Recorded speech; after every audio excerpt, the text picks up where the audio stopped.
Yo, what's up, guys? Schizomanic here to bring you Blue Exorcist Kyoto. Is it just called Kyoto Arc, or is it called like Kyoto?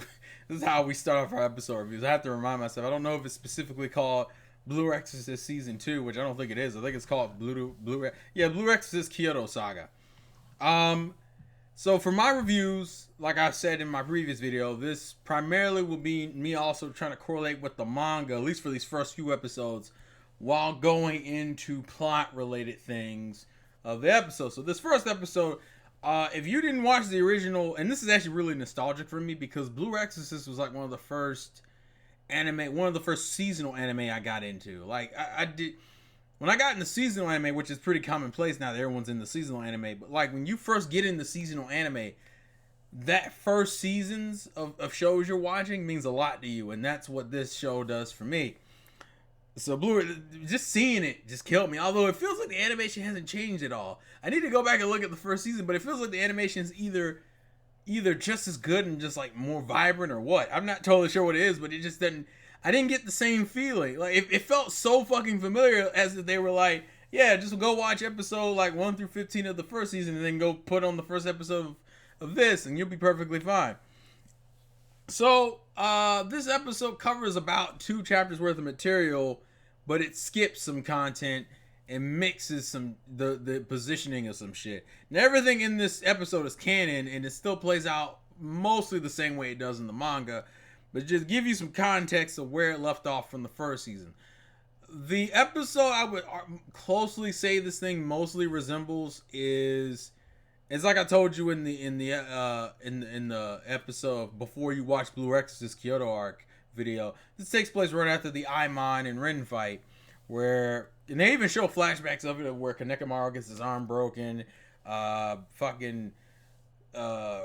gets strangled, and they all get hurt, and they're all recovering. Now in the manga, because they went back to class, and it was like, and I think even the old anime did it, but didn't do the full whole thing set up. It just did part of it. The anime takes all those scenes and kind of repositions them as flashbacks. The beginning of the episode is actually like the middle of like chapter 16. This actually, now what Bren's doing, to explain for those who don't know, in the middle of season 1, like right before the Aimon fight, like it was right before the training camp arc, Shura had agreed to be kind of his pseudo teacher / keeper, like she is in this episode, where she watches over Ren. Because he can't be trusted, because he's the son of Satan, and you can't do whatever you want now because everyone knows you're the son of Satan. The trick to this training is that, and this is what kind of sucks, the original purpose of this training was to get Ren to get control over his flames, and so he wouldn't just burn everything in sight, because if you can't control your flames, then you obviously can't be trusted. So the gimmick of it is that, and they explain in the episode, you give you 3 candles, there's 2, and he's only supposed to be able to light up the ones on the left and right side, not the one in the middle. And just light it, not fucking burn it up, just light it like a candle. Just to let you know in advance, this will be a running thing. Almost everything in this episode is a running trait throughout the entirety of this arc. I'll tell you that right now. So, this episode even showed it with him and the little boy. Him being able not to burn people or burn everything that the flame touches, and having control over his flames. That's Ren's major arc for him anyway, throughout this entire fucking arc. So look forward. That's primarily going to be the gimmick of this arc.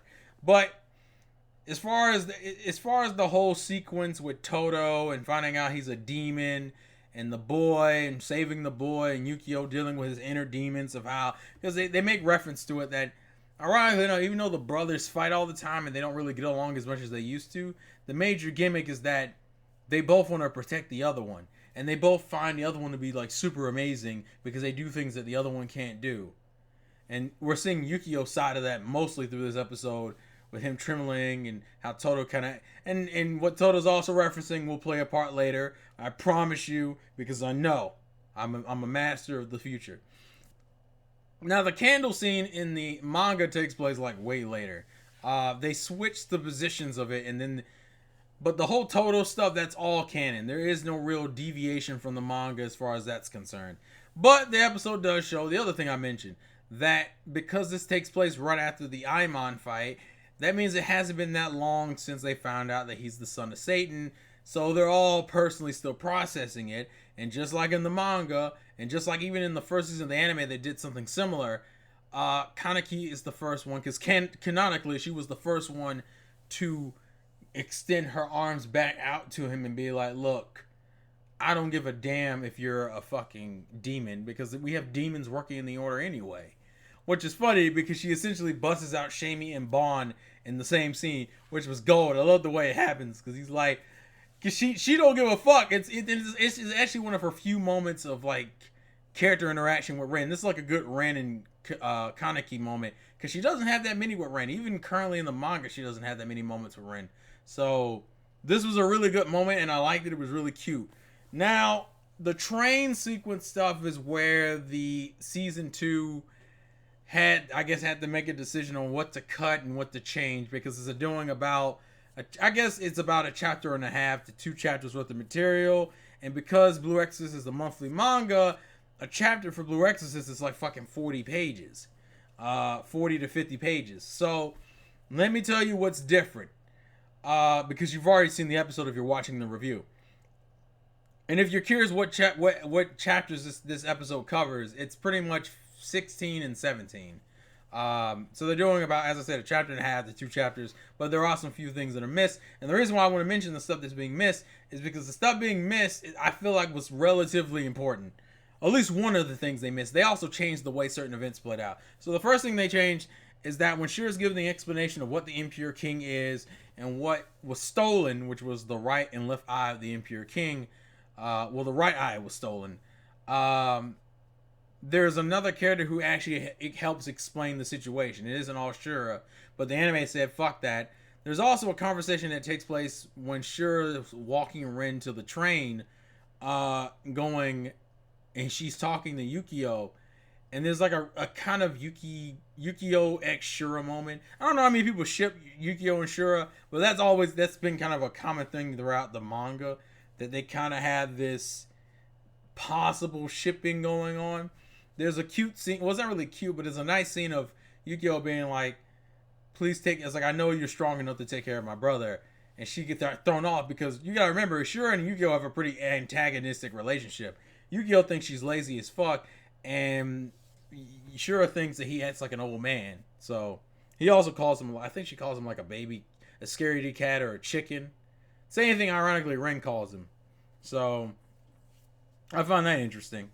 They skipped that scene entirely. The scene's in there, but they just skipped them having the phone call. They also had, which is why they had to do flashbacks explaining that the characters just found out he was the son of Satan. They had to do flashbacks showing off the Amon and Ren fight where Ren goes berserk. Although they don't show the Mephisto stopping him. Also, the anime doesn't do as good of a job of explaining why they're going to Kyoto. In the manga, it was explicitly explained that you're going to Kyoto before they went to Kyoto. And actually, regarding Bond specifically, they're in the classroom talking about why he left Kyoto, and then the joke is Mephisto shows up and goes, "You're going to Kyoto," and he's like, "Son of a bitch," because Kyoto is Bond, Shima, and Konekamaru's like hometown. So it's like, well, damn, that's where I came from. I don't want to go back. That's why the majority of the next episode will be meeting all their respective families. I guess that's technically a spoiler alert because the anime doesn't really reference it at all. But the other scene that's changed is Ren and Bond's argument. Now, kind of keep making fun of Shamey and Bond about being bitches about Ren leads into them arguing, but the argument is stopped way more prematurely than it is in the manga. In the manga, it's prematurely stopped in the manga. The anime just led it into a different scene. The second half of that argument about, everyone's family being killed by Satan, that part of the argument, that's a separate part of the argument that happens after a certain event. This is the event that was cut out from the manga, and judging from episode 2's preview, it doesn't look like they're going to add it back in, so I'm going to go ahead and tell you what the scene is, because I think it's an important scene that I hate the fact that they cut out. The sequence is that they're about to start arguing when Ren and him both get up. It's stopped by Shura, and Shura does that thing. it was referenced before, but I forgot. It's like these demon rocks you put on your knees, and like they get heavier or like they trip out if you're under some type of emotional distress. And Shamey's flips out because of it, because Shamey's under emotional distress, as you saw in this episode. Well, in the manga, this leads to her getting almost crushed by these damn rocks, and they trying to get the rock off of her because the rock is like a punishment.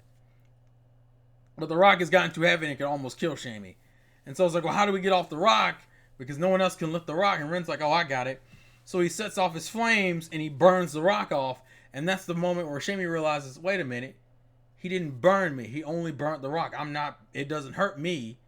Even though, which I think may have been a contradiction to what he does in this episode. This episode shows he hasn't controlled his flames yet, purely with the candles, and then on top of that, he accidentally burns the boy. But it also shows, like the Shamey scene shows that he has some level of control, and he won't kill a person with his flames. And he has some level of control of it. Like, it showed like he was going through progress, and it also showed Shamey that he has no intention of hurting his friends, even if they're not on the best of terms. Which is another thing that's somewhat consistent throughout the arc. I say somewhat consistent because he kind of starts befriending everyone throughout the arc. So yeah, he burns it off and he saves them, but he accidentally burns like a chair because they're all separated. They got moved to like an empty car room on the train, and they're doing this, so they're all by themselves. But he accidentally sets one of the chairs on fire, and then that's when the actual argument. The other half of the argument that the anime showed between Bond and Ren starts, because Bond gets pissed off. It's like, you, the fuck are you doing? And Ren's like, dude, you moved me, because he pulled her off of her afterwards because Bond thought that Ren was setting her on fire, which he wasn't. That's when the second part of the argument starts, which is the part in the anime about how every one of their parents a certain family member from each of their families was burned or killed by the blue flame. And then they even hint to something else, because the sequence that argument doesn't stop by Shura. That argument stops by Konekamaru stopping them too, and it's primarily because he's afraid. The anime kind of alludes to it. If you notice, when they're in the middle of the argument, you start seeing blue flames start flowing out of Ren because he's getting ticked. In the manga, that was slightly more prominent, and it happened during that second argument. And in the manga, they showed Ren's face, and he looks pseudo-demonic, like really fucking mad, like almost berserk mad. And Konekamaru stops them from arguing, primarily because he thinks that Ren would shoot off his flames and kill Bond, and he doesn't want that, and that's why he's freaking out. That's the main scene they skipped in the manga, which I'm a little salty about, because that scene, as I said, is a good scene for Ren, and is also a good scene for Shamey, because it shows Shamey, hey, look, he's actually not burning me with his flames, and he does have some control over his flames, because he can dictate who and who doesn't get burned by them. It's just that if he gets overly emotional, sometimes he goes out of whack, but he does have some level of control over it. That's the scene they left out of the manga, which sucks. It's not a perfect adaptation, but it's good. So far it's pretty good. It still flows fine. The only thing I don't like about it is that the beginning of it goes right into the arc, and it doesn't really give enough explanation for those who watch the original series who don't know any better. Because a lot of people don't realize, because even though they give you enough of a backstory, like ironically enough, even if you hadn't watched Blue Exorcist, the only thing you're not formally introduced to are the characters, because they explain Ren's backstory with the whole. When Yukio's explaining Ren's history to the classmates, you can also use that to explain it to the viewer. So now the viewer knows that he's the son of Satan. They also show flashbacks of Yukio as a child, and part of the reason why he's in the order. So it showed like that, like those are things that are in the manga, but they also would work into reestablishing the characters. The problem is they don't really explain the Exorcist. They don't explain. Actually, I don't even think you hear all the characters' names in the damn episode. You hear Kaneki's name, you hear Bond's name, you hear Shamey, and I don't think you hear Shima's name. So you don't hear all the characters' names. So it's one of those episodes that's just like, well, we're just gonna run with it. We're literally gonna do what comes next in the manga. with some slight liberties, and that's it. And the next episode looks like it's starting from chapter 18, which is why I just told you about the Shamey and the rock scene in the fire, because I'm pretty sure that's not getting adapted. The first episode is pretty good so far, but as I said, it suffers from the fact that they cut out some material, and it's not a good introduction for those who aren't familiar with the situation. So, and it's like I said, share that other video so people aren't watching the Kyoto arc not getting shit, because they're not. Because the candle stuff is from the first season. They actually animated that, which is Shura teaching him it. That was when Shura, I think it was like right after she formally agreed to teach him, and that's when they had the batting cage competition between her and Yukio, while Ren's in the background working on the candles for the first time. And even then that scene showed, because what he ends up doing is he ends up burning off their clothes but their underwear. So like Shura's standing there just in panties. I guess she either didn't wear a bra or the bra got burned off, and Yukio's sitting there only in his boxers. And they're like, well, look, I didn't burn off your underwear and I didn't burn you, so I guess I'm getting a little bit better. And then the joke is, no, you're not, because you still burned off the damn cage and my clothes. So, yeah. But I've been yelling a lot tonight, so my throat hurts, so I'm going to stop this here. But that was the first episode. I think it's a pretty good adaptation so far. It's canon material. None of that was filler. They just changed the order of certain scenes, and they cut some stuff out. And I will continue to do that for each of the episodes, is tell you what they cut out and if anything was changed. But good first episode. I really enjoyed it. It's weird, but it's also nice to have Blue Exorcist back. Tell me your thoughts and comments in the comment section below. This has been Schizomanic. Life's a game. Play to win. And I will catch you guys later. Yeah. Ooh, I'm losing my mind. I'm becoming a demon.